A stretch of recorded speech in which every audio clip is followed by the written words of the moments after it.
जाबाल दर्शन उपनिषद प्रस्तुत करता स्वयं प्रकाश शर्मा। 8वां भाग। जाबाल दर्शन उपनिषद के इस 8वें भाग में उपनिषद का 8वां खंड है, जिसमें 2 प्रकार की धारणाओं के बारे में बताया गया है। खंड दत्तात्रेय संकृति से कहते हैं, हे उत्तम व्रत वाले संकृति, अब तुम्हें मैं योग का जो धारणा अंग है उसके बारे में बताता हूँ। धारणाएं 2 प्रकार की होती हैं, एक है पंचभूत धारणा और दूसरी है परमात्मा की धारणा। अब तुम्हें मैं इन दोनों के बारे में बताता हूँ। पहले पंचभूत धारणा। यह जो मानव शरीर है, यह मानव शरीर पंचभूत का बना हुआ है। और पंचभूत क्या है? पंचभूत है 5 मूलभूत तत्व, जो है पृथ्वी, जल, अग्नि, वायु तथा आकाश। इस प्रकार इस शरीर में पृथ्वी, जल, अग्नि, वायु तथा आकाश के अंश होते हैं, और ये 5 तत्व मिलकर शरीर बनाते हैं। इस प्रकार शरीर के भीतर पृथ्वी है, शरीर के बाहर भी पृथ्वी है, शरीर के भीतर जल है, शरीर के बाहर भी जल है, शरीर के भीतर अग्नि है, शरीर के बाहर भी अग्नि है, शरीर के भीतर वायु है, शरीर के बाहर भी वायु है, तथा शरीर के भीतर आकाश है और शरीर के बाहर भी आकाश है। जब व्यक्ति अपने मन में यह धारणा कर लेता है कि जो भी तत्व उसके शरीर के भीतर है और जो वही तत्व उसके शरीर के बाहर भी है, वे दोनों तत्व अलग अलग नहीं हैं, बल्कि एक ही हैं।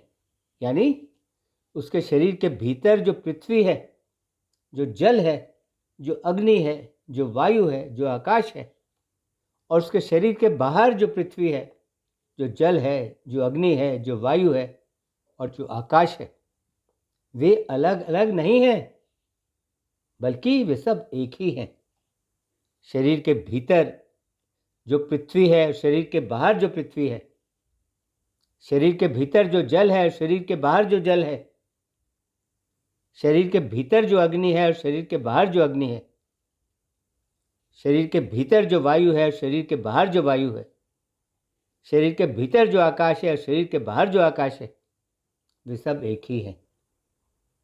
इस प्रकार की धारणा रखना, यही योग के अनुसार योग का धारणा अंग है। जब व्यक्ति अपने मन में इस प्रकार की धारणा किया करे, तब उसके साथ साथ वह इन बीज मंत्रों, जो हैं हम, यम, रम, वम तथा नम, इन बीज मंत्रों का भी साथ साथ उच्चारण किया करें।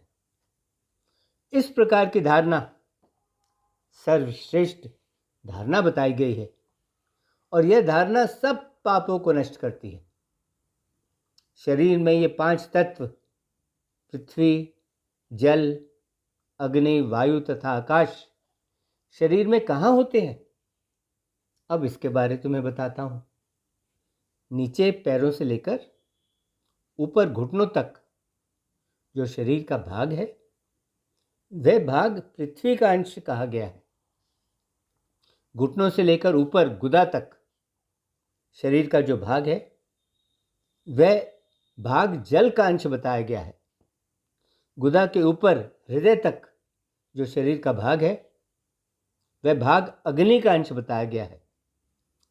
हृदय से लेकर और भौं के मध्य तक जो शरीर का भाग है, वह भाग वायु का अंश बताया गया है। और अंत में भौं के ऊपर जो मस्तक का भाग है, मस्तक का वह भाग आकाश का अंश बताया गया है।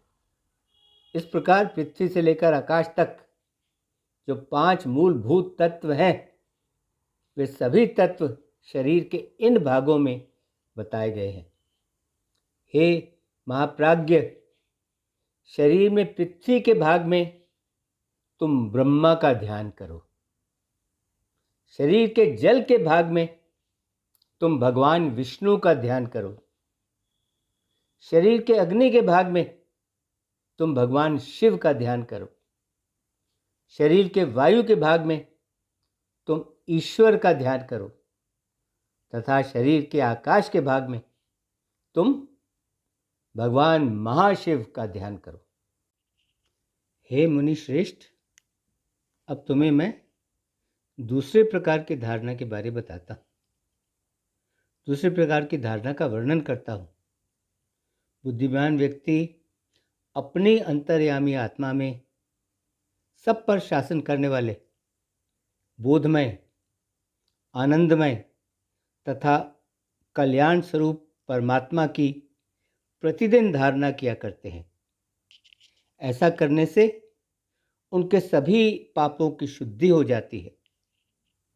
कार्य स्वरूप जो ब्रह्मा, विष्णु, शिव आदि हैं, उन सब का तुम उनके अपने अपने कारणों में लय कर दो और उन सब का इस प्रकार अपने अपने कारणों में लय करके तुम सब के परम कारण, उस अकथनीय रूप वाले तथा बुद्धि से भी परे जो अव्यक्त परमात्मा है, उस परमात्मा को तुम अपनी आत्मा में धारणा कर लो। अर्थात जो पूर्ण ब्रह्म परमात्मा है, वही पूर्ण ब्रह्म परमात्मा ही साक्षात तुम्हारी अपनी अंतर्यामी आत्मा के रूप में तुम्हारे भीतर विराजमान है। तुम तो इस प्रकार का निश्चय कर लो और इस प्रकार का निश्चय करके तुम इस प्रकार आत्मा की धारणा करते समय अपने मन को संपूर्ण कलाओं से युक्त जो प्रणव स्वरूप परमात्मा है, उस प्रणव स्वरूप परमात्मा में तुम अपने मन को अच्छी तरह स्थापित कर दो। और ऐसा करते हुए तुम साथ साथ मन के ही द्वारा अपनी सभी इंद्रियों को उनके अपने अपने विषयों से हटाकर उन्हें आत्मा के साथ संयुक्त कर दो, उन्हें आत्मा के साथ जोड़कर एक कर दो। हाँ, अपने मन के ही द्वारा तुम अपने सभी इंद्रियों को उनके अपने अपने विषयों से हटाकर उन्हें आत्मा के साथ संयुक्त कर दो, उन्हें आत्मा के साथ जोड़कर एक कर दो। इसके साथ ही जाबाल दर्शन उपनिषद का 8वां भाग संपन्न हुआ। ओम शांति शांति शांति। ओम।